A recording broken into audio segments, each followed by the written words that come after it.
What is up, everybody? Doomwake here. Welcome back to another modern video on the channel. As always, before we continue, make sure to hit the like and subscribe button. We are very, very close to 4,000 subscribers, so smash that subscribe button. Let's see if we can get to 4K. Today, I'm going to be bringing you another installment in the Asmo series. It's been a couple weeks since I played Asmo on the channel, so I figured we'd kind of spice it up a little bit. This particular deck list is one that I found on Twitter from Dom Harvey. I believe the Twitter is at Dom and Harvey, I think. Dom and Harvey, I believe. And they 5-0'd with an Asmo-Reanimator deck. I actually did a video on this I think like 3 weeks ago at this point. And this is something that I was working on for a decent amount of time. Played a few leagues with it. I was a pretty big fan of it. And I was very surprised and very happy to see someone else kind of take a pretty similar shell. This isn't that many cards off of what I was playing. Very happy to see somebody take a very similar shell and get a 5-0 with it. So I figured, you know, it has Asmo and it 5-0'd, so I got to give it a try. That's just the way it works. So the idea, the concept is we're utilizing the Cookbook Asmo engine, but we're all, obviously Cookbook to turn on Asmo and make it, the very powerful card. But we're also utilizing Cookbook as sort of a turn 1 discard outlet, so we can go turn 1 Cookbook, discard a fatty, turn 2, persist it. So it's kind of playing dual roles there. The rest of the deck is mostly focused on the Reanimator stuff. We have, Underworld Cookbook, Priest of Fellrights, which is another way to reanimate something, although it kind of is a little bit slower because you have to play the Priest and then also untap with it. So it's not quite as fast as Persist, but, just more redundancy. Unmarked Grave, which is really nice because it obviously you can 2-mana to search for a fatty, put it into your graveyard if you have a reanimation spell. Or you can search for Oval Chase Daredevil if you have Asmo plus Cookbook, so you can kind of get the food engine rolling that way. So it allows you to sort of skimp on Daredevil because you have a virtual 5 copies with the Unmarked Grave, but you only actually have 1 copy of the Daredevil. So it's really nice there. It gives you a bit of a toolbox package. Thoughtseize is really nice because obviously, just you can cast it, target them to protect your animation spell if you're for the counter spell or graveyard HPs or something like that. But also, it even doubles sort of similar to Cookbook in the sense that you can go turn 1, Thoughtseize yourself, take Archon of Cruelty, turn 2, cast Persist. So you have sort of 8 ways to enable the turn 2 Persist, which is really nice because a lot of people can't beat an Archon of Cruelty on turn 2. So that's really nice that you have access to that. And then rounding out the deck, we have, of course, the Fatty package, 3 Archon of Cruelty, 1 Terastodon, 1 Ashen Rider. Terastodon and Ashen Rider are merely there for big mana when you need to blow up Urza's Tower or Simic Growth Chamber or stuff like that. 4 copies of Street Wraith.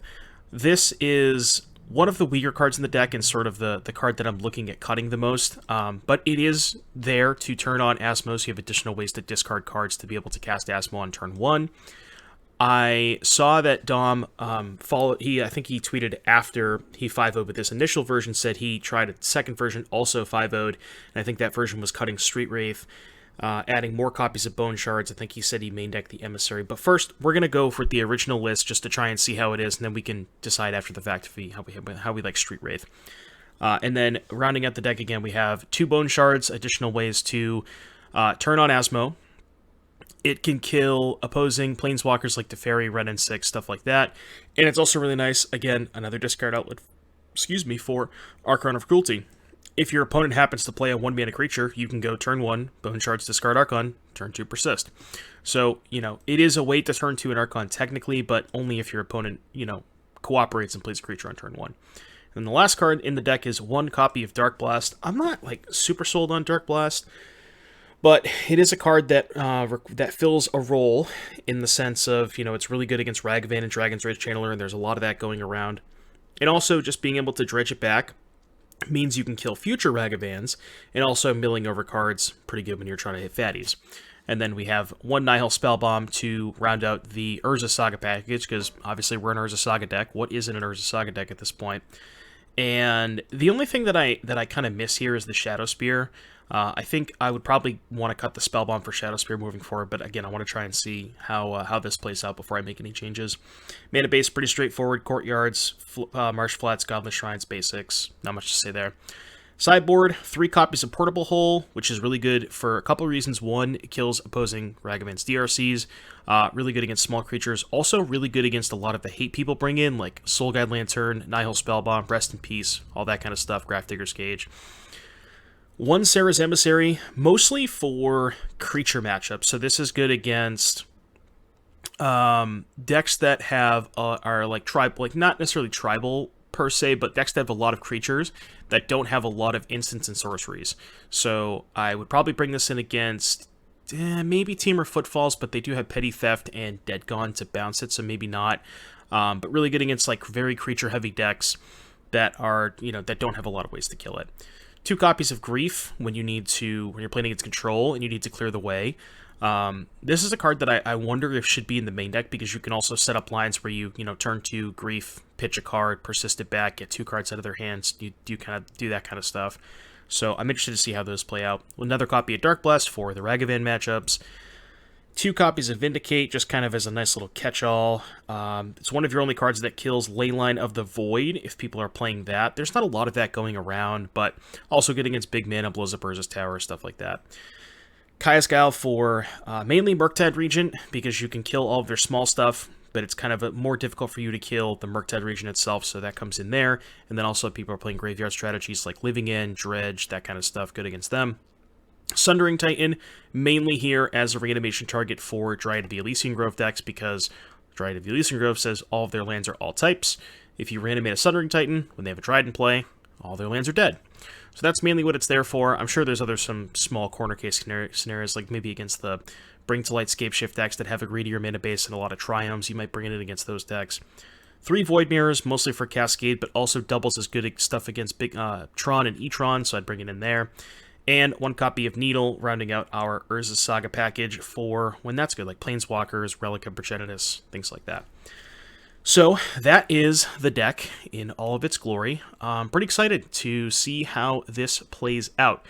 Before we continue, I just want to say the content has kind of been sort of a little bit all over the place the past couple of weeks. I've been doing like every other day. What I'm going to try doing moving forward is I'm going to try and doing one day of a video like this where it's just off stream new content, because I know that a lot of people who are on the YouTube channel also come from the Twitch channel, and I don't like to do a ton of like overlapping content because it's a lot of stuff that people have seen before. So I'm going to try and split it up. I want to do a video every day, but I'm going to do like one video like this where it's new content, and then probably a Twitch VOD another day. So like today, we'll do this video. Tomorrow, we'll probably do a Twitch VOD from tomorrow's stream. Tuesday, maybe a new VOD. Wednesday, Twitch VOD, stuff like that. So we'll kind of, I do want to start getting more content on the YouTube, and I'm going to do a better job at that, but just to kind of give you an idea moving forward.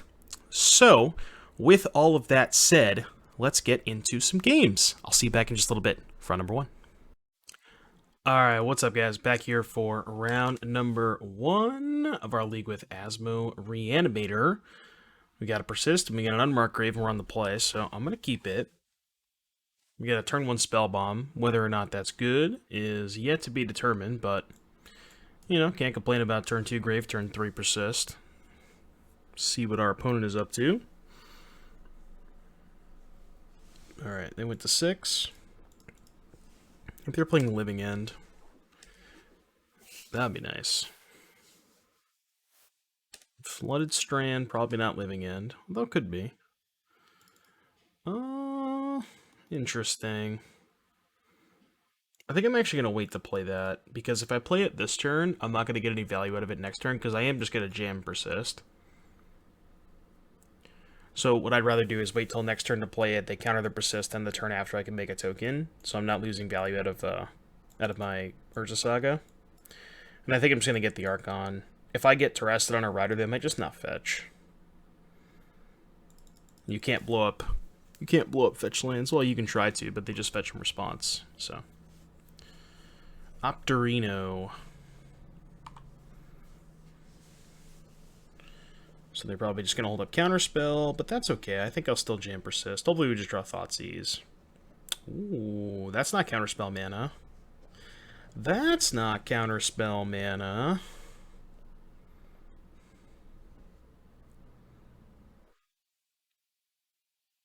People don't really play Mana Leak anymore. I'm just going to jam.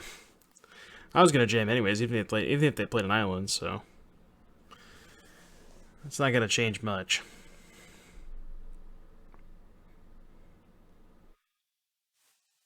All right, opponent passes. I guess I'll cycle this first in case I find a Thoughtseize. Did not. Archon of Cruelty. What you got? Force of Negation, maybe? Sometimes these decks have Spell Pierce or Foster Star main deck, but...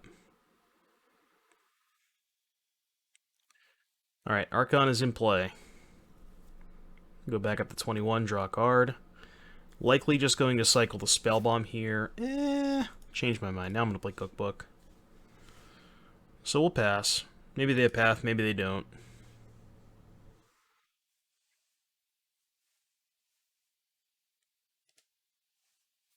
Might have Teferi. That's probably more likely than anything else.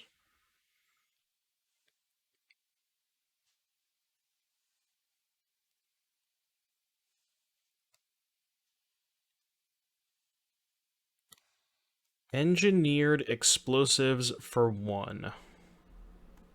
Okay. Alright. I guess that was a reason to hold the Cookbook. And think about that card main deck. Alright, so let's Spellbomb them in response. And decide if we want to pop the Cookbook. Discard a card. Nah. It does make my next construct a little bit bigger, but I think I'm just going to let it go. You can just attack with Archon first. See where we're at. Would have been nice to have that last turn. So I would have discarded that. But I just wasn't... It wasn't clear that I wanted to discard any of my cards. So they go to 6. Let's, I guess casting Priest... No, this is okay. If I go Priest plus Unmarked Grave, even if they Verdict, I can still just reanimate the... I can get the Priest back next turn. So I'm willing to give up a Saga token here. Because even if they have Supreme Verdict, I can just pay 5 mana, unearth this, and then get back... Probably Terastodon, but... Let's see what they do. Alright, they're off it. Game number 2. Against what appears to be Jeskai control. Could maybe consider Sundering Titan. Probably want Pithing Needle. Consider Vindicate. Grief. And I think that's it. I don't really want Sarah's Emissary because they have... Like, if you name Planeswalker, they can Supreme Verdict you no matter what. And if you name, Planeswalker, they can still Path to Exile you, so... Don't think I'm a fan of Sarah's Emissary. Dark Blast, definitely bad. They did show us a Snapcaster Mage. I don't know if that's enough for me to want a Spell Bomb, though. I think I'm going to cut the Spell Bomb. And what I've been doing is I've been cutting Street Wraith. I don't know if that's correct or not, but I think Street Wraith is just overall the weakest card game 1. And I think that's how you usually make room for some stuff post-board. I could go a little bit down on the reanimation plan, assuming they're going to bring in Rest in Peace. But they have Snapcaster, so it's not even clear they have Rest in Peace. I think I'm gonna do this.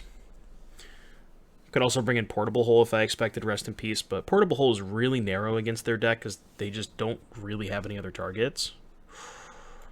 Well, let's go over to the deck list and do a quick Black Source count.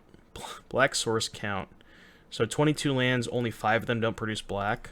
So that's 17. We have 2 lands in our hand, so 17 out of 53 is close to 1 in 3, so I'm like 66% to hit on turn 2. It's risky, but I'm going to keep it. I guess this hand is especially bad if they just have Rest in Peace, like a Graveyard Hate spell. But we do have an Urza Saga. So even if they have a Graveyard Hate spell, it's not the worst. Okay, that's the opposite of a card we wanted to draw. Definitely did not want to draw the Terastodon. Spell Pierce? Spell Pierce makes this hand bad. No, Opt. Okay. I guess they could have Force. Alright, resolved.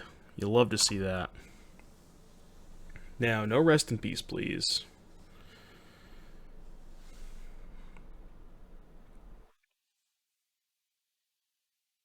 I think I'm going to choose to not discard EOT. Just to... Well, no, I should. Because even though it gives them more information, it, like, hypothetically makes constructs bigger down the line. So, black mana. There we go. Do I just want to jam? I could wait. Huh. Not sure if I should wait or not. The upside of waiting is I could just play Urza Saga and just make them deal with that. But I don't get to play Unmarked Grave this turn. Not that that matters, because I have 2 fatties anyways.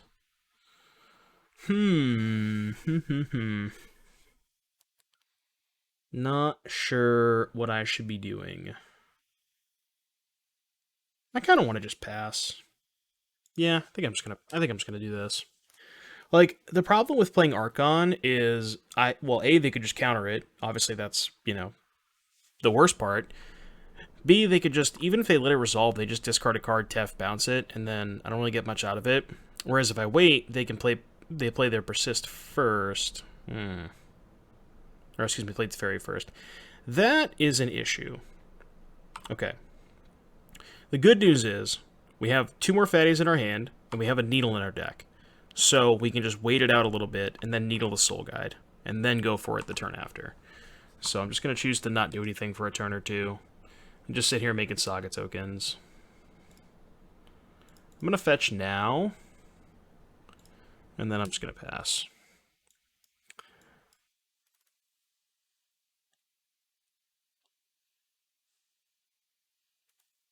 This is the nice part about this, is we can just make them answer our Saga tokens, and once they eventually do, then we can just jam the Persist. And again, we can get Needle for this.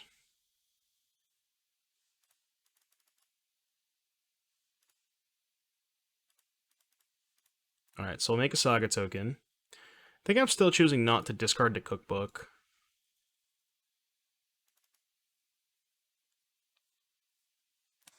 So now the question is, do we make... I think we just make a Saga token, because then we can Needle the Soul Guide. The issue is... Yeah, because I don't want to cast Persist this turn.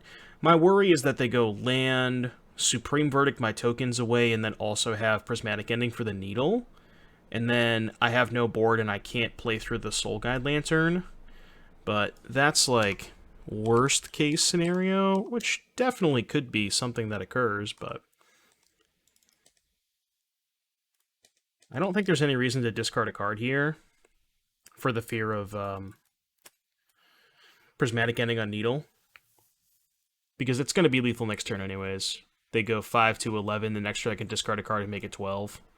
So I don't really need to discard a card now, and it's way better against Prismatic Ending on Needle.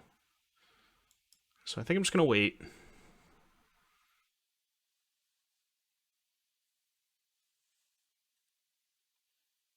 Drawing 2 cards. So that means they probably have the Wrath.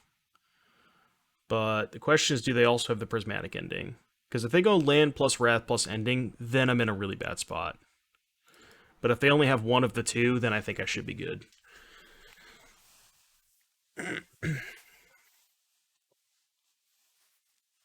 Okay, well, there's the Wrath. Now let's see if they also have the Needle. Or, excuse me, the Ending. Alright, looks like they don't. I will sacrifice this. But now I guess they could just have a counterspell for the Persist.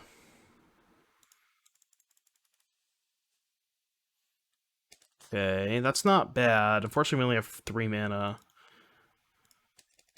Attack with both. They're going to pop that. I'm not going to sack the food. I am going to cast Persist. I'm just trying to think of what I want to persist. I think it's going to be the Archon, because I think Terastodon is higher upside. And I still have an Archon in my... I still have one more Archon in my deck, because they've exiled one and I have a third one. Whereas I only have 1 copy of Terastodon. And because Terastodon is higher upside, I think I'd rather save it. But, I mean, it's going to get countered anyways, so it doesn't really matter. Okay.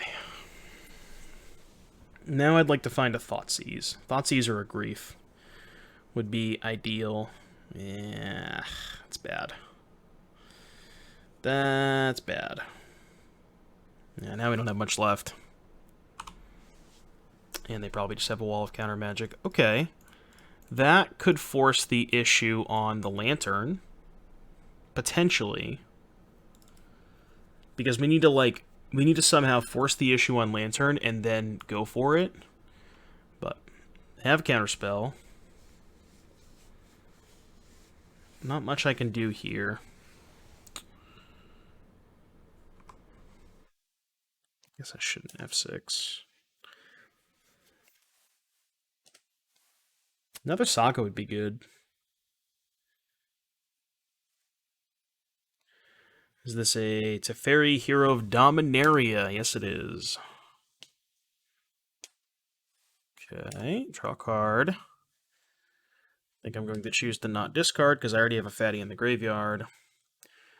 We might just have to cast Persist. I'm not really sure how we're supposed to get out of this now. We also don't have the Needle in our deck anymore.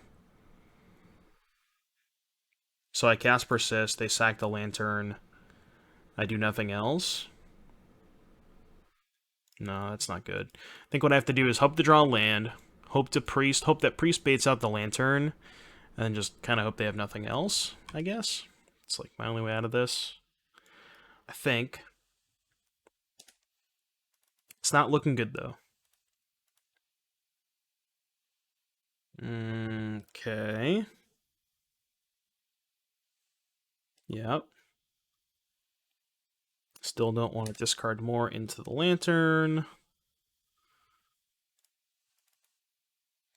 Alright, land is step one. Although I don't know... I mean, the nice thing about land is it at least forces the issue on the Lantern. So that's why I kind of like this. Okay, it's fine. Your turn. But, you know, now we have to... I mean, I guess we could find a discard spell, maybe. Yeah, I don't know. If you find a discard spell, maybe we're still in this game. Okay, draw two, sure. Opt, yeah. Assuming they only have one counterspell or something, but... yeah, it's not good. It's not good. Usually when your opponent untaps with a Planeswalker 3 times, then it's not the best.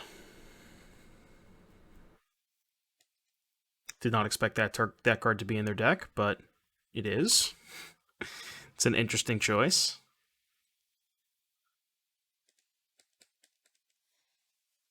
Alright, well, let's see if this is good enough. I don't think it's going to be, but we'll see. Show me. Okay, alright. Well, they have Charming Counterspell. I no longer want to play this game. Alright, you win. Game number 3. Dragon Lord Ojutai, huh? These control players will play anything. Could bring in Portable Hole for Soul Guide Lantern, but as we saw we saw a lot of what's going on. They don't really have any other targets. And I'm just going to hope that I can hit it with Thoughtseize or Grief. Or Needle, for that matter. And even like that game, we had the opportunity to fight through it. Had they not have, like, we had the Needle, that was in play for a couple turns, and then we eventually, you know, tried to, like, bait it out with Priest, and we still had a Persist and a Grave left over, so I think it's something that you can just fight through.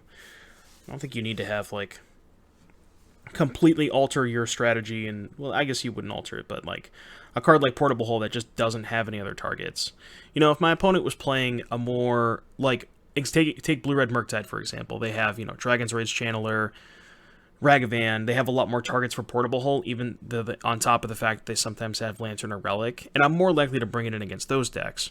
But when their 1 or 2 Lanterns is their only target in their entire deck, it's just, you just get to these spots where you draw the hole and they don't draw their thing, and you just have, like, not really a non-functional draw, but more of an awkward draw.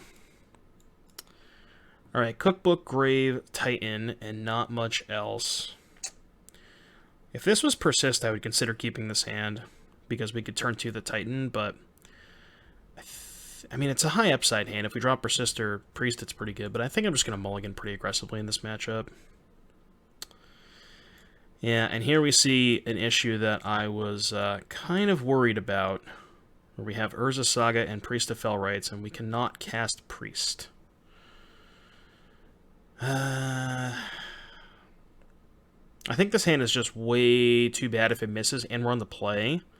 I think I'd rather go to 5. Alright, 4 it is. So we can have 2 lands, a Priest and an Unmarked Grave. Alright, guess that's a decent 4.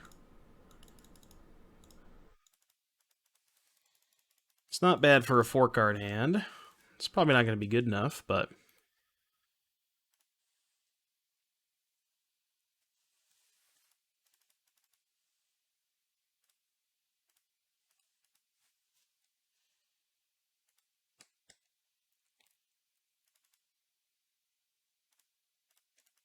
Alright, Priest.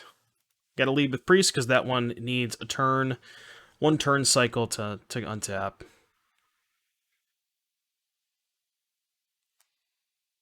Looks like they have a Bolt.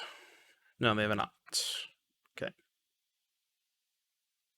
Prismatic Ending would be annoying, Soul God, I mean, you know, we're on a mold of 4. There's not a lot we can really do. We just kind of have to jam. Our hand plays itself. Okay. Yep, well, that sucks.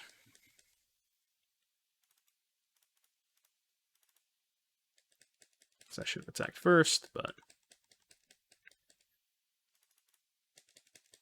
I think I'm just going to jam Asmo. I think my plan in this game is to just be off of the reanimation stuff and hope that we can win the game with some mediocre beatdowns.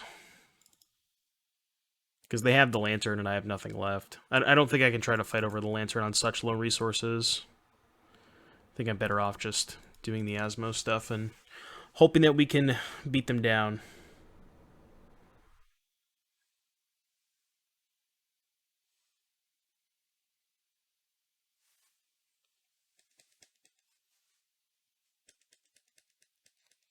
I mean, that's some more beatdowns. Attack for 5. That is some more beatdowns. I think I'm probably just going to jam some more stuff. Creatures that attack. Alright, counter spell resolves. So they go to 9. They got an island, which means they can't cast Verdict. Maybe they just don't have Verdict in their deck. I don't know. Okay, well, honestly, that's actually a pretty good sign. Because now if I draw a Fatty, I can just Priest it. I mean, I'm sure they have a counterspell, but we have successfully got the Lantern out of play, excuse me. Do I attack with both? Do I persist? No, I'll just attack with both. And if they have like a Snapcaster in combat, we can just kill it with Asmore. Path to Exile. Alright, I'll get a swamp.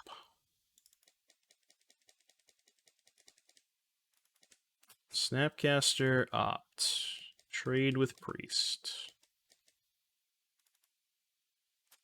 I think I'm just going to pass the turn. Guess I could have played the other cookbook, because they know about it. I'm just trying to think if there's a world where I want to keep it in my hand, in case I draw Asmore, because I don't want to discard Persist, in case I draw Fatty. So I think I'd rather hold on to the cookbook, because it's a little bit better if I draw Asmore. Sure.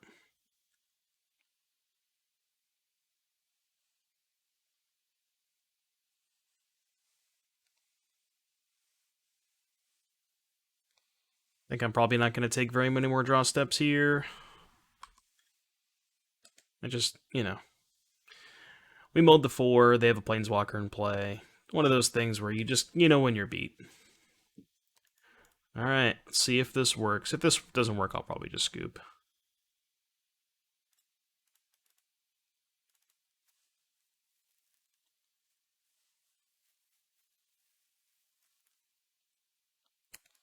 Yeah, right. I've seen enough. They're going to have a Planeswalker in play for at least 3 more turns. Yeah, that was, I mean, obviously we mulliganed to 4. We kind of steamrolled them game 1, but they had some good sideboard cards for games 2 and 3, and we mulled to 4, so that didn't help. But anyways, a decent showcase for the deck, so I hope you enjoyed the games, and I'll see you back in just a little bit for round number 2. Alright, everybody, we're here for round number 2. After taking a loss to black-white, or excuse me, blue-white control. We're the ones playing black-white, and I think this hand's pretty good. So the nice thing about this hand is we can go cycle Asmo on turn 1, and then we can go Priest of Felrites on turn 2, and then if we draw a land, we can go play the cookbook that we got off of the Asmo, or I guess we don't even need a land, yeah. So cycle Asmo, turn 2 Priest, turn 3 cookbook, discard Archon, Priest it back. So this hand's pretty good. This is one of the few hands that Straight Wraith actually looks really good in, because it's our only way to turn 1 Asmo, we don't have a cookbook, but...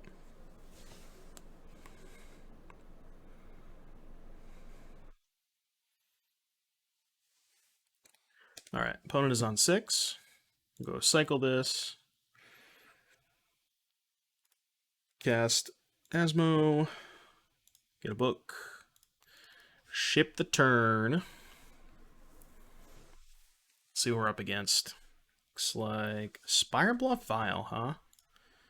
Could be merfolk, could be humans. Not really sure. I'm going to cast Priest. And hope that they don't have like a lightning bolt or something. Priest is definitely my high upside play.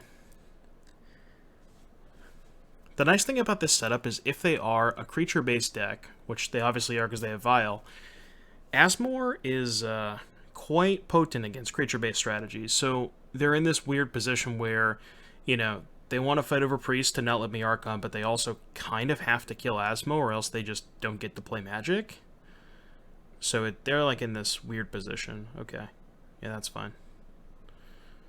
Alrighty, so we're going to put an Archon into play and see if that's good enough. So let's go Cookbook. I guess it's better to use the Persist, because then we can still just keep beating down with the Priest. So let's go fetch for a basic. Discard Archon. Because we get to keep the Priest in play this way. It gives them more information, but I think this is better. I don't know if it matters too much. But us getting to keep the Priest in play. Okay. Definitely did not matter at all. So, against Merfolk, I like Portable Hole. Dark Blast. They have a lot of X2s, so it doesn't actually kill a ton, but you can do the whole upkeep Dark Blast, dredge it, and then cast it again in your main phase. I think it's good. I don't want Grief, I don't want Guile. Vindicate's too slow. Emissary, I don't know how many outs they have to Emissary, but I'm assuming a lot of the ways that they have to bounce is like, what's the card called? Harbinger of the Tides. And if you name creature, your stuff has protection from Harbinger anyways. I think I'm going to cut the Terastodon. I think I'm going to keep these as my reanimation targets. And definitely don't need the Spell Bomb. And I think what I'm going to do is on the draw, trim a Priest and 2 Street Wraiths. We'll see how this goes. I'm going to keep the Bone Shards. I like Thoughtseize. Because Thoughtseize can help protect your big things from, like, the aforementioned, what's the card called? Oh, the same hand. Keep. Cycle, Asmo, Cookbook, Priest. Yeah, same hand. Harbinger. So you can you know, Thoughtseize to set up prior to casting if you want to take Harbinger. Oh, I see. That's what the red's for. Oops. Probably should keep a stop on my main phase. Accidentally remove that. Question is, do I want to cycle before I fetch? I kind of don't mind drawing land, so I think I'm just going to fetch first. And I definitely have to cast Asmo, because I need a blocker for Ragavan. They might just have Bolt, but we'll see.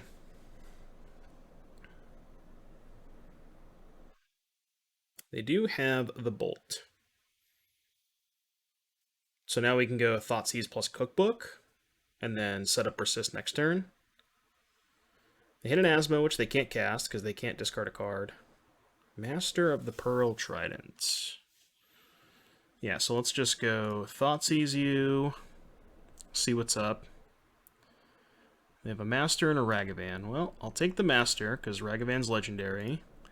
And then we'll get a basic Plains. And we'll play a Cookbook. And they have a Ragavan and a Mutavault left over. Plus their draw step, plus the Ragavan hit. And we're going to get to put an Archon into play, unless they draw Counterspell. That would be kind of rough. Counterspell or a piece of Graveyard Hate. Like, imagine if they hit Thoughtseize off of this. That'd be kind of rough. Okay. That one they can't cast. At least not now. Alright, Mutavault pass. We will make a food.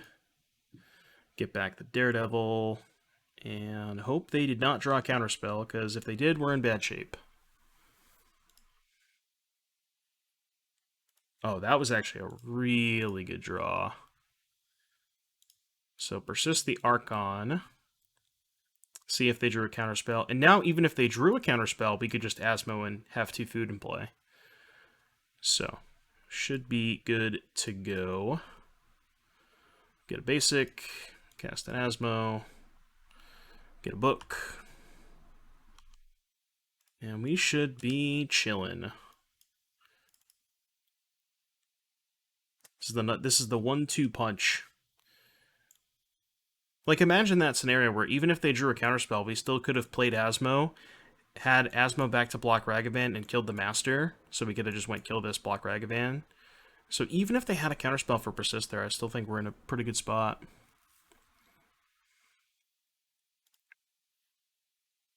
Let's go to attacks. I think I'm just going to attack with the Archon, because it's a 2-turn clock anyways. Trickster, yep. So Trickster, tap Archon. And then we'll go no attacks. Play Cookbook.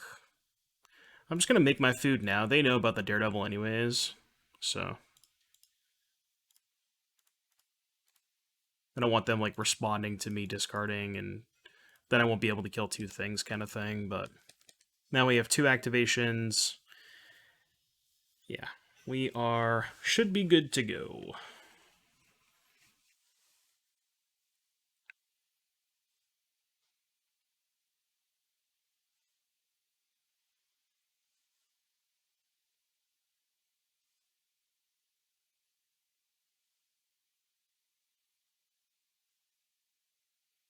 All right, what do we got?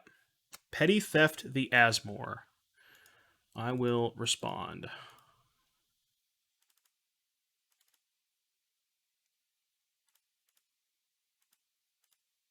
Alright. Both of your things are dead. Asmore is now in my hand. And their last card is... No, they discarded the Ragavan, right? I think they did. No, they're dashing. Okay, I'll just trade. I will just trade.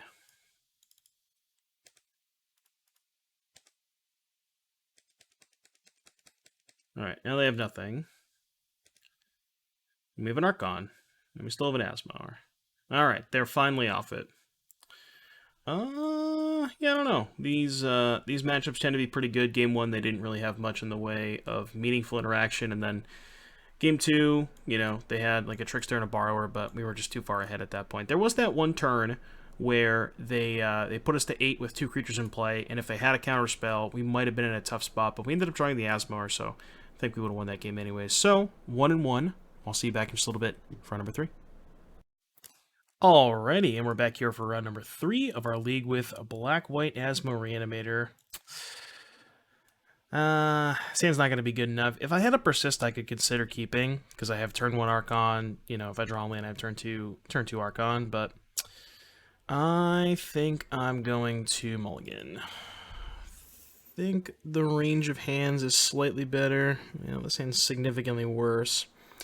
This hand has Grave Saga, but we have no Persist or Priest.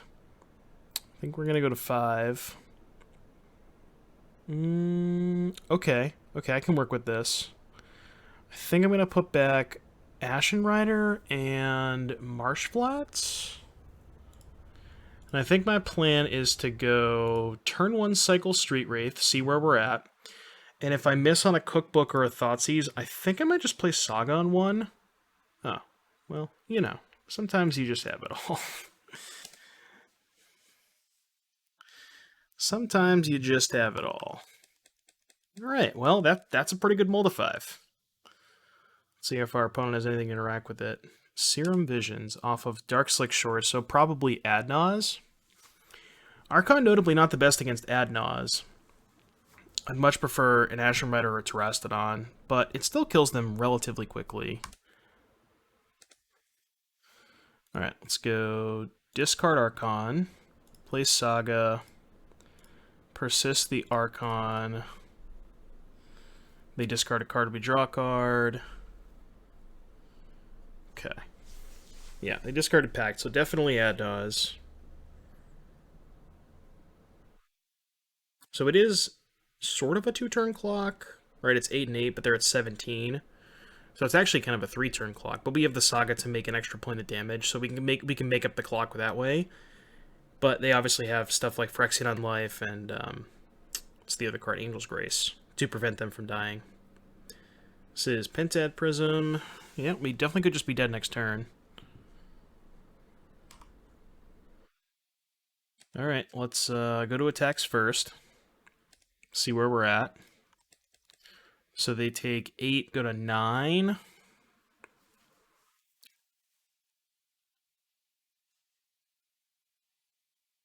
See what they discard another Pact. Is there any reason to play Priest over Saga?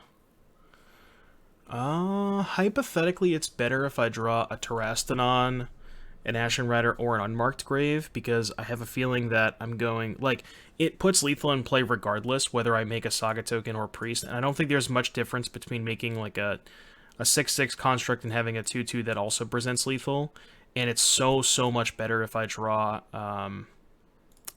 Unmarked Grave or just one of the other fatties. So I think this makes sense.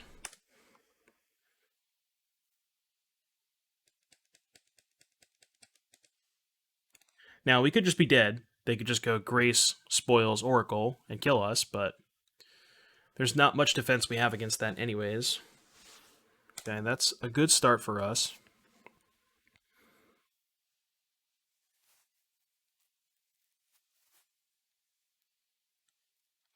And if we miss on Grave or a Fatty, I'll probably just attack with Priest to force them to cast Angel's Grace.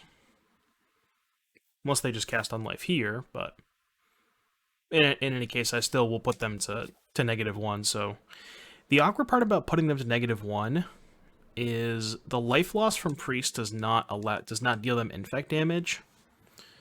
So that is a bit of awkwardness there. Okay, drew a blank. See, it's tough, right? I could attack with just Archon to try and spike an Unmarked Grave or a Fatty off of the Priest. Although, specifically with Unmarked Grave, if I activate the Saga to make a construct and draw Unmarked Grave off of the Cruelty, I then can't cast it because I only have 1 mana left over. So we have to kind of think here of what do we want to do. I'm pretty sure I just have to attack with both and force them to cast the Grace, because that just means they're down to 1. They're down to 2 cards. It just puts them down an extra card because they have to cast Grace just to survive. Right, 5. They go to 6. They cast Grace. Go to 5. Go to 1. Yeah. So I think in that case, if I'm basically forced to attack with both anyways, I might as well just make a construct. Get a spell bomb. Go to attacks.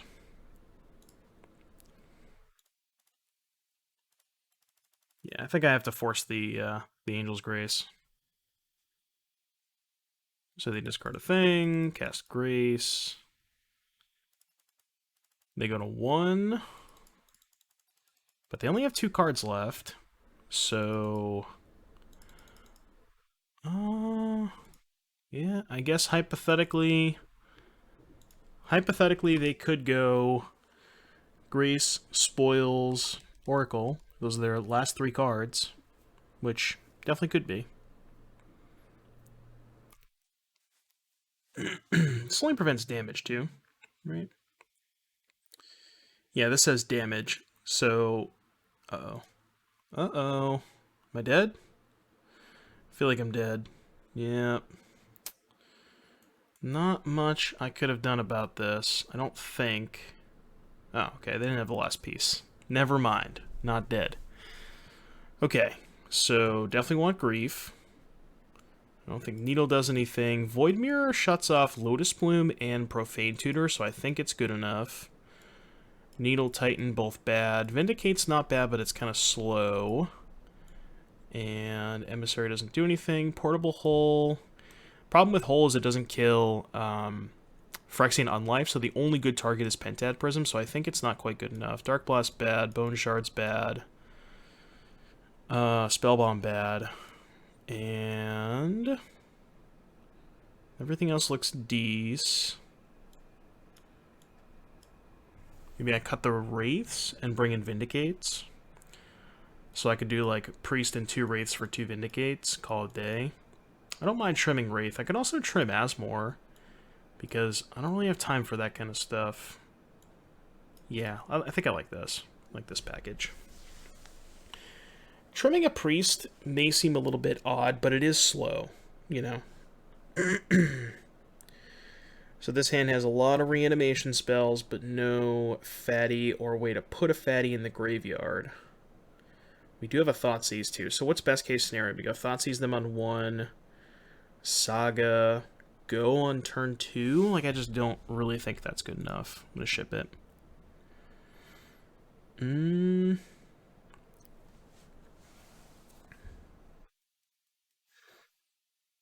So I could put back,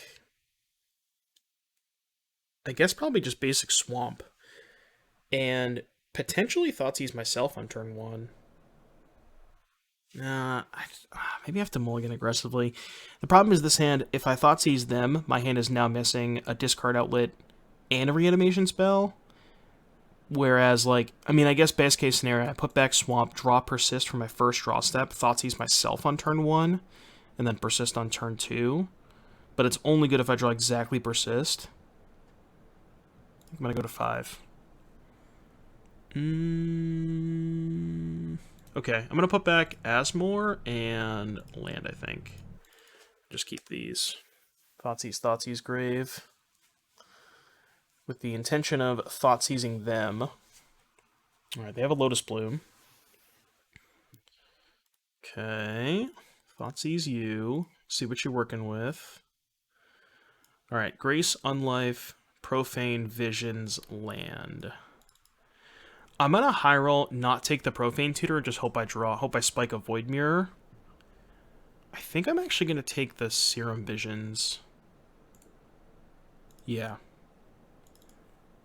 I think that makes the most sense to me, because then they're gonna suspend Tutor, and then I can take the Unlife if I miss on Void Mirror. Alright, so they went Gemstone, Profane. That works too. So now I can just go basic Plains, Unmarked Grave for Terastodon.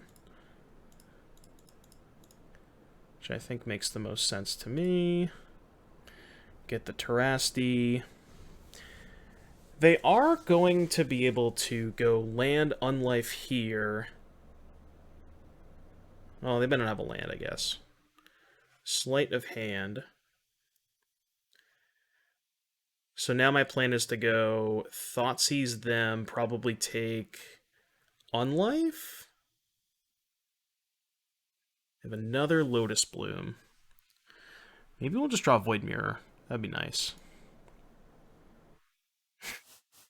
Okay. Alright, well, sometimes it's a little bit easier than you think it is.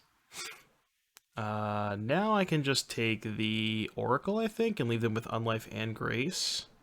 Because I have the Terastodon. Alright, well. I need a Staples that was easy button. This game would have been a little tough if I didn't draw the Void Mirror, but Because, like, let's say that's a blank. My best play is what? Persist, Terracodon, blow up your lands. Then their hand is Unlife Grace. They suspend a Bloom. I guess I'm still in a good spot, right? Because they can't double block. They only have 2/3/3s. They have to, like, crack the Bloom to play the Unlife. And is that even that good? Not sure. But obviously, Void Mirror just kind of ends the game. What an absolute beating that was. And their last two cards are Unlife Grace. Now they're going to have no lands. They will have some elephants, though. They will have some elephants. I'm just going to blow up all their lands. It means that I probably won't attack for a little bit, but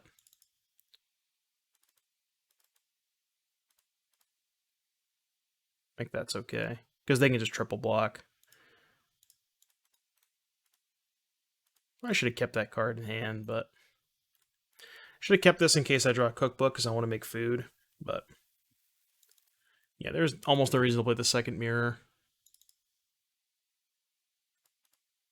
Just gonna fetch to thin.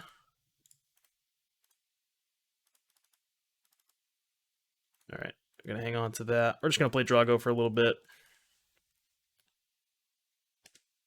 until we find another way to put a fatty in play or an Asmo or something like that.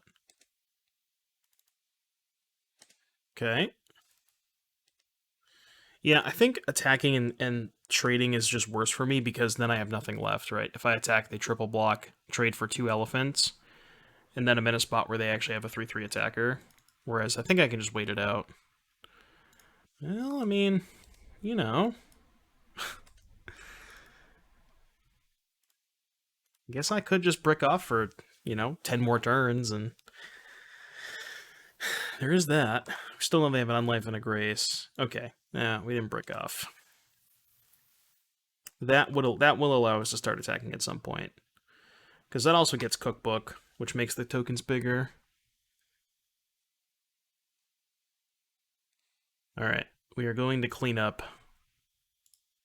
Hopefully Urza Saga can clean up the game, as it were. I think I'm going to save the Thoughtseize for now.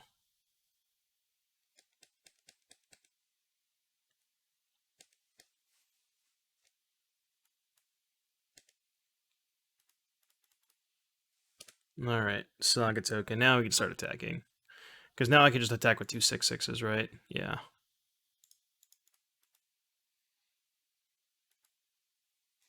Get a Cookbook. Go to combat. I guess I can just bring both. Yeah, bringing both is fine. Because now they double block. They triple block Terracodon, take 6. And they have a 3/3 left over.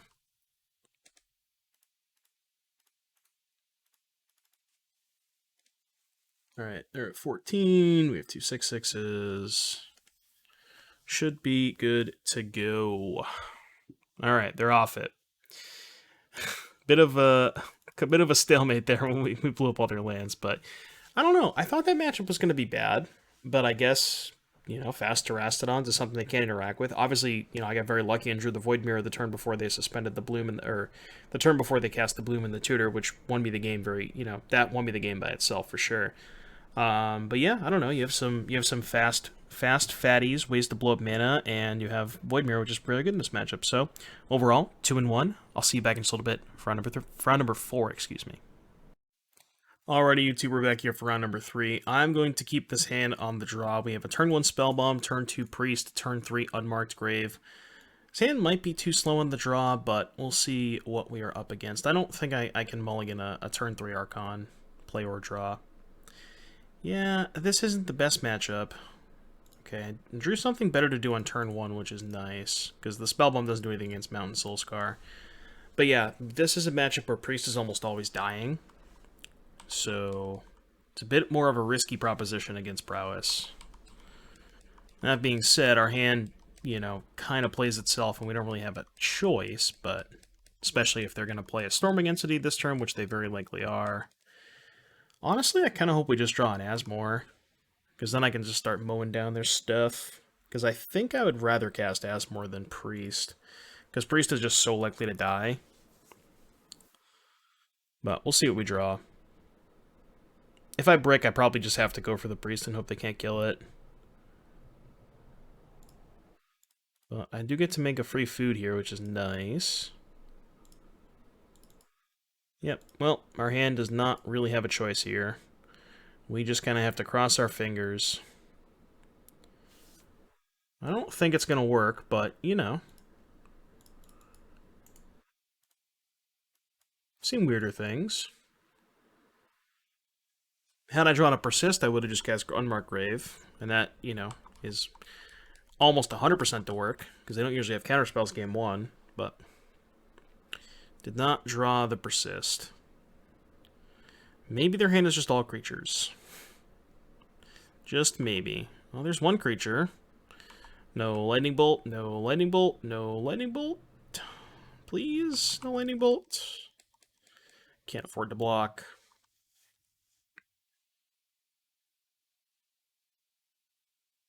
Three, 4, 5, 6, 7, 8, 9, 10, 11. If they bolt me, they put me to 4. The priest puts me to 1, back up to 4. They sack that, block there. Yeah. Dart kills me, right? 3, 4, 5, 9, 13. Dart puts me to 1, no, 2, but then I can't sack the priest. So Dart would almost essentially kill me, even if they just dart me instead of the priest. I can't really beat any 1-mana red spells. I guess that's what I'm deducing here. If they have a 1-mana red spell, I will likely lose the game. Unless it's Soulscar Mage. That one I can beat. Alright, they've decided not to cast a spell. They have a Dragon's Rage Channeler, and they have 1 card left. Alright, well, here we go. See if this is good enough. Drawing an Asmo here would be a delight. That's my single best draw for sure. Okay, not quite. Guess I could draw it off of the Archon. And I have to get Archon here, for sure. Right, yeah, I have to get Archon. Because even if I get Terrasson and blow up my own lands to, like, block these, yeah, it's just not, that's not where I want to be. So I go back up to 10. They sacrifice, presumably, the Swift Spear. And we need an Asmo. Asmo might do it. Okay, not an Asmo. I will play Spell Bomb so I can cycle it next turn. And pass.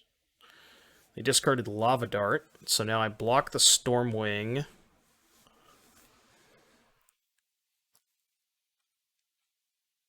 Oh, you know what I should have done? I should have spellbombed their Lava Dart and not drawn a card. I was eager to, like, because I thought I wanted to draw a card off the spellbomb, but that's just a lot worse. Because now I'm just going to end up spellbombing them before blocks. Yeah, this was bad. I should have spellbombed on my turn to force the issue on Lava Dart, because then if they target me, it's less prowess triggers, right? Yeah. They are targeting me, which I believe is not lethal. So now I just get to block the Stormwing. Right, go to 9, block Stormwing, take 6, go to 3. Dead if their top card is Lightning Bolt. No, because I can sack a food on my upkeep. They have no cards.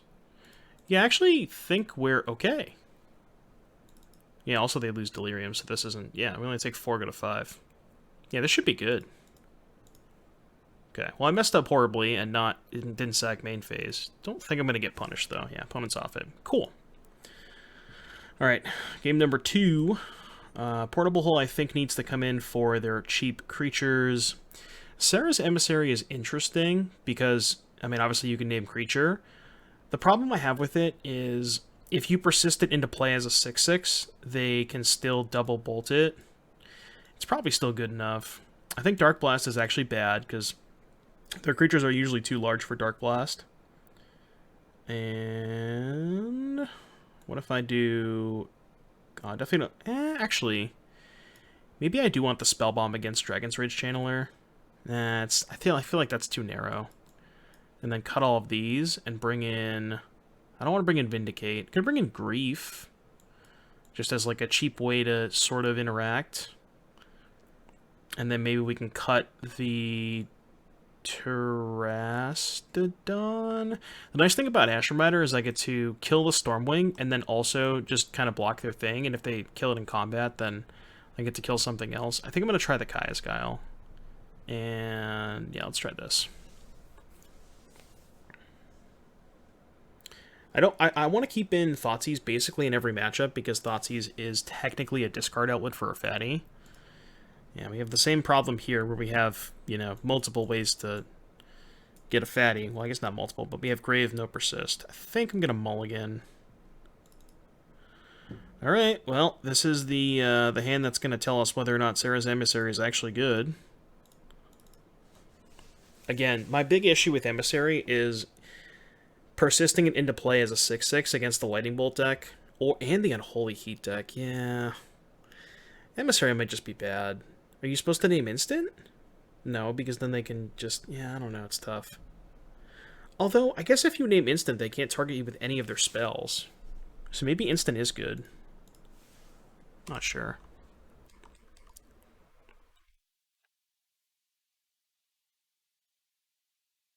Maybe Unholy Heat on Emissary is another reason to keep in... another reason to keep in... What you call it? Spell Bomb. Alright, well, I'm going to discard the Emissary, and I'm going to go for it. Still don't know what I'm naming, though. Instant or creature. It's got to be... Man, this is tough. If I name instant, it's not like they can never really kill it, right? And then I can hopefully just clean up their creatures with Asmore, especially drawing the Saga, which means I can go get a book. Yeah, okay, let's do that. Let's just name instant.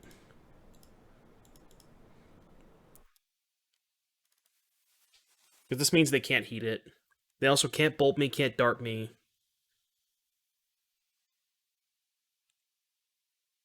Okay, that's fine. The other consideration is, yeah, they can block with Entity and then fire off a couple spells for prowess, but by the time we've gotten to that stage, I will likely have Asmore going, which means Asmore can just kill an Entity. So I think this is good.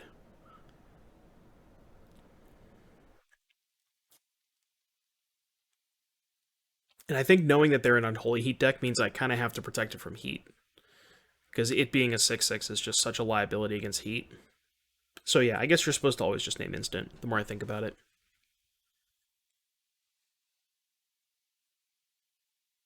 But, I mean, here we are. This is not bad. This is pretty good. Alright, they exile the Channeler. 3 types. If they have a fetch land, that's the 4th type. But if they fetch... I guess they would just fetch post-combat. They're attacking? I mean, I'll block. Why are they attacking? I guess they want to get the 4th type? Do they think they can heat it? Oh, maybe they think they can heat it. Yikes. That has to be why they attacked. Yeah, they thought they could heat it. Okay, well, they definitely have heat in their hand. Yep, definitely have heat in their hand. Okay, yeah. Well, you know, you learn something new every day. I guess the Emissary was good, huh? Anyways, I think this matchup is... I don't know, that game one was really close. And, well, actually, was it? I don't know. Anyways, Serra's Emissary really good against prowess. Just choose instant. We're 3-1. I'll see you back in just a little bit for round number 5. Alrighty, YouTube, round number 5. Let's see if we can complete the 4-1. What do we got? We have another one lander. This one's pretty good if we draw a second land. We have Cookbook, discard this, turn 2 Priest, but I don't really like keeping one landers. I'm going to ship it. And this hand doesn't do anything, so I guess we're going to 5. As we've seen before, this deck does have decent mulligans to, you know, this deck mulligans well because you have Urza Saga and a pretty cohesive game plan. I am going to keep this and I think put back both Bone Shards, and then I'm just going to cycle Wraith on 1 and try and hit an Asmo. And then if I miss, I can just play a land. Yeah, let's just get a Goblet Shrine. Then we can play Unmarked Grave on 2 off of Urza Saga, get an Archon. If we hit a Persist, great. If not, we can just start making Saga tokens, so it's not too bad. Opponent leads on Basic Forest. I'm not sure Oh, did I hit 1? I meant to hit 2. Whoops. Okay. I have my keybind set to 1 and 2 for yes and no, but I must have. I thought I had my hand on the. I thought I had my hand on the 2 and not the 1. Maybe against basic forest I'm supposed to just get Terastodon in the dark, but okay. I would like to draw Persist. No such luck. Alright, Courtyard go. Hopefully the 2 damage I took for no reason doesn't come back to bite me, because I just had my finger on the wrong button. Blame keybinds. Alright, so this appears to be Yawgmoth. I don't know if this matchup's good or not. We're going to find out. I would imagine it's not ideal.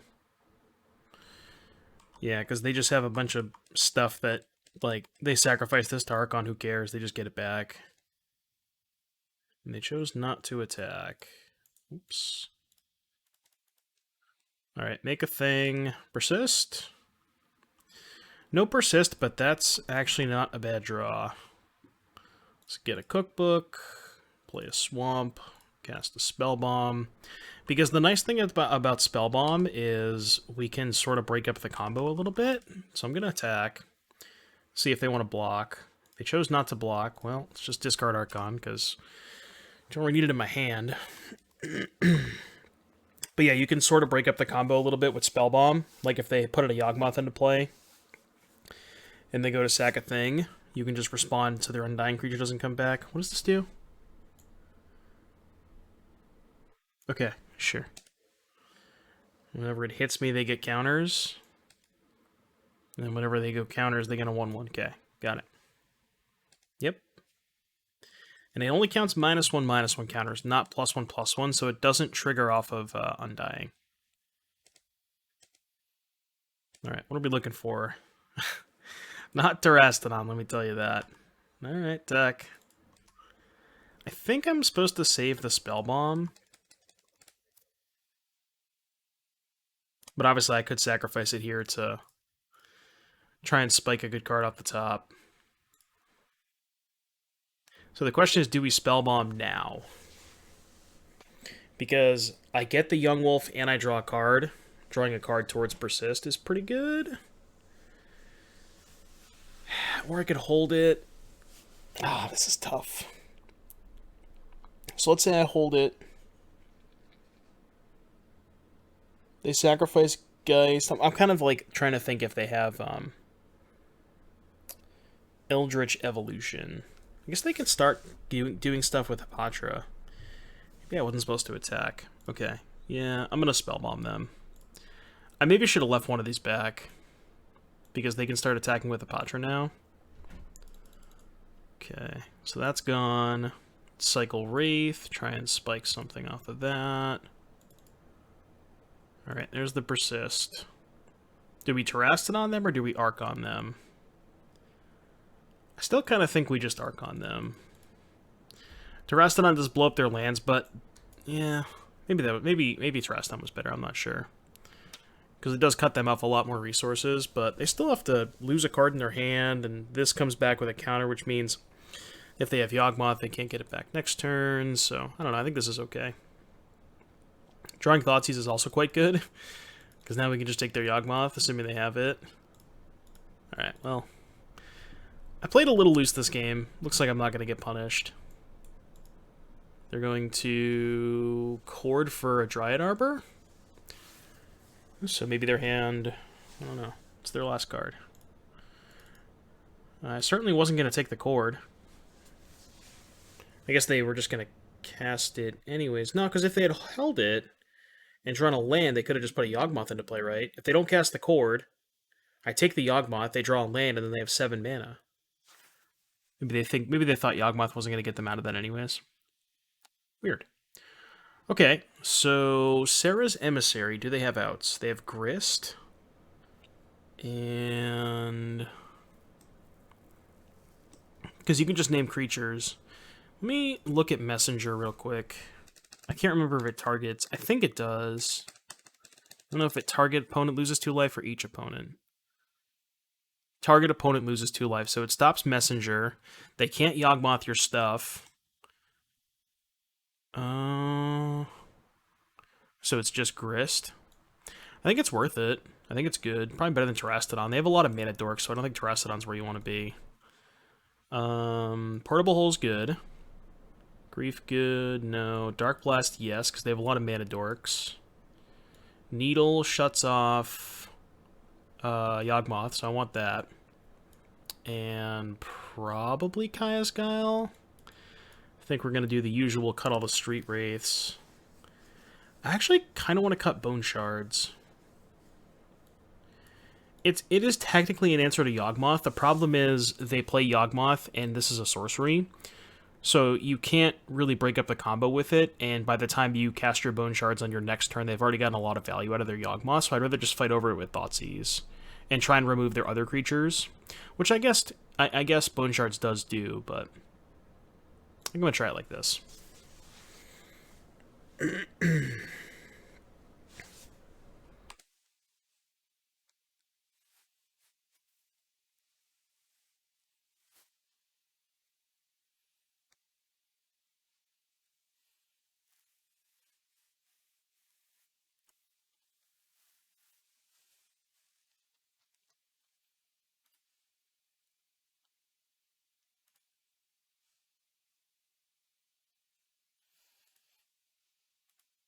All right, we are on the draw.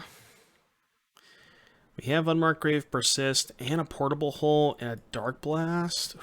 This hand's got a lot of good cards. I mean, obviously, it's missing lands, but... I want to keep this hand so bad. I'm going to mulligan, but...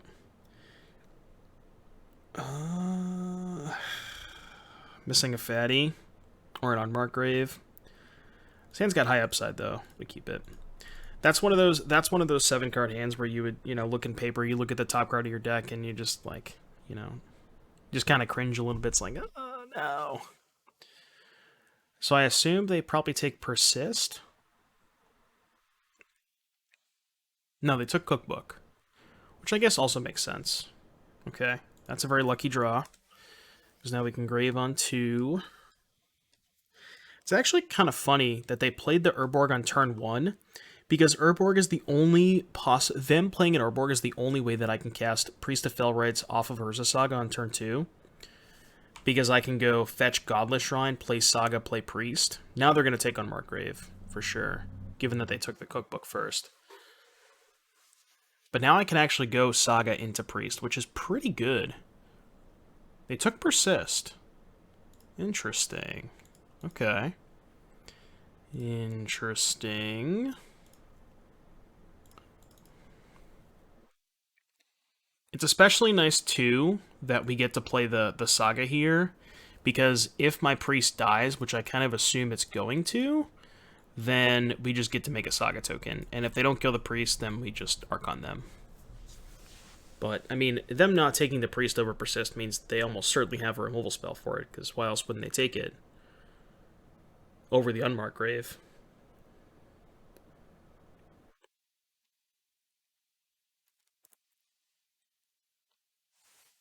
So they have Endurance.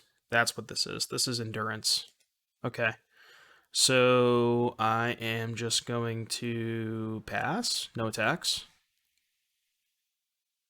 This has to be Endurance. Yeah, I'll just pass. No attacks. No attacks. I mean, maybe they're just baiting me, but given that we have the Saga, we can just do that and just kind of chill here for a little bit. It's not like we're time walking ourselves and not using our mana, They'll eventually have to do something, and that's when we can pounce. Okay. Let's make another Saga token. Now we can get a Cookbook. And we can attack the Construct past Endurance.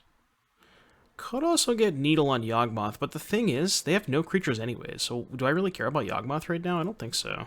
I think I'm just going to do this and go to attacks. Attack with just Construct. Still not going to attack this into Endurance. Discard.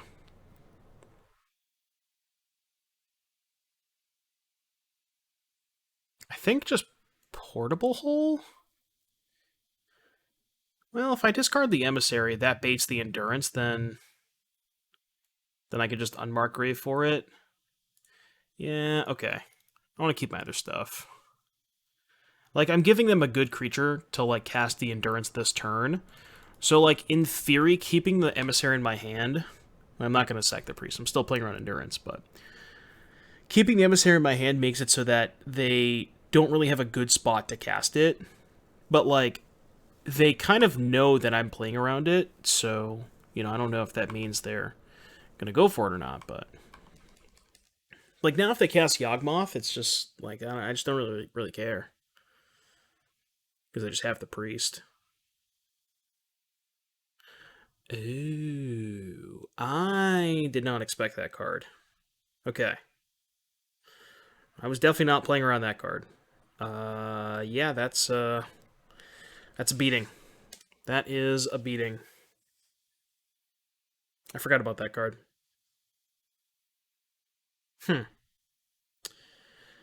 Had I thought about that, I guess I maybe would have forced the Endurance there, because now I got nothing out of my Priest, but... it will just draw Persist anyways. Nope. Yeah, so now I can, like, what, Unmarked Grave for Archon and then just get Endurance next turn anyways. I mean, I don't have a better line. I can cast, I guess I can cast Portable Hole. I guess, no, this was bad because now they just sack it. Yeah, this is bad. I don't know why I cast Portable Hole. I forgot they just could sack it to this. Alright, well, if they have the Endurance that we were playing around the whole game, I mean, maybe it just didn't matter, but... like, maybe I played around it too hard, but at the same time, thought we were just pressuring them enough, and I wasn't playing around that card. Okay, that's what... yeah, it's not really whatever, but... oh, they have Chord for Endurance? I think I'm going to pack it in if they Endurance me. Oh, they can also just kill me with, Messenger... right? Go to 17. They got a Blood Artist. Okay, well that's not lethal, because they still need another Undying creature, right? Unless I'm missing something?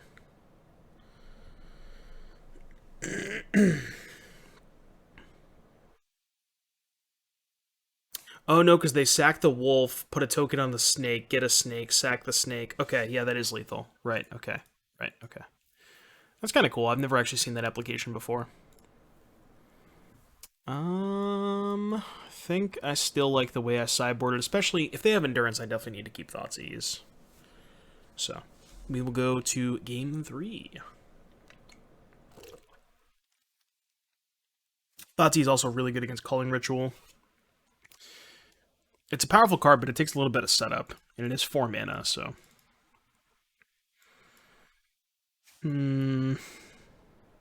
Sand is all fatties and priests and nothing else, and we have a Thoughtseize, but... I guess, hypothetically, play Saga on 2, like Thoughtseize them on 1, Saga nothing on 2, peel a Black Source, Priest on 3, turn after, get Cookbook, discard, sack, get Emissary back. But I feel like that's just too slow. I think I'm going to ship it. Yeah, I'm not in love with this hand, but I think I have to keep on 6. Opponent kept 7. I still don't know if this matchup is good or not. I feel like it should be, but...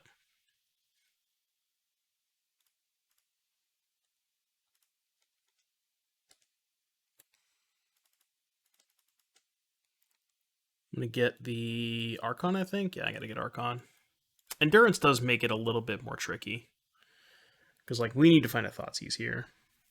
Because they just get the hold up Endurance. I mean, I have to jam. I can't afford to wait.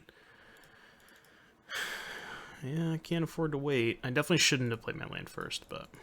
Alright, they sacked the wolf. We drew an Emissary. Alright, you can go. They didn't have the Endurance, which is pretty good. Kind of expected them to have it, but they didn't. So we at least have that going for us. They have Wall Roots. Okay.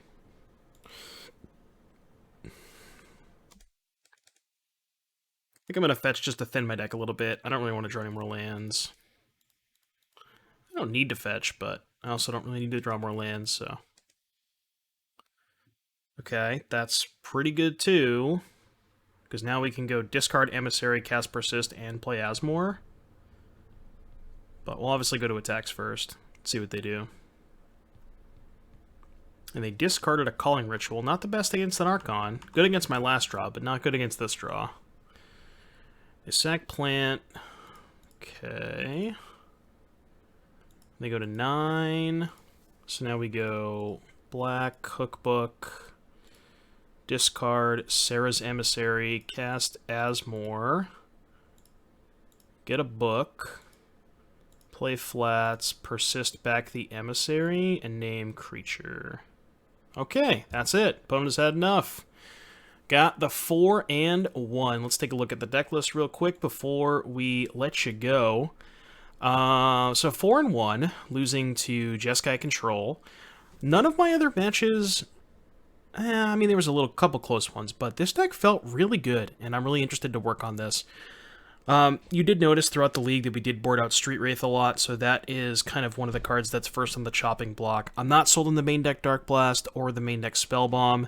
I know that Dom was talking about more Bone Shards. I want to put a Shadow Spear in here, and I also think that maybe Barrenmore could be a good thing to do. That if you're going to cut Street Wraith, just more ways to discard cards to turn on Asmo. He also talked about splashing green for Life from the Loam. I don't know if I want to go that deep, but I think I just want to keep it black-white, but I was a really big fan of this deck. So if you're into the Asmo stuff and you maybe want a little bit more power in your Asmo deck, this is definitely a good place to look. So, with that, I hope you enjoyed the video. If you made it all the way to the end, be sure to hit the like and subscribe button, and I will see you in the next one.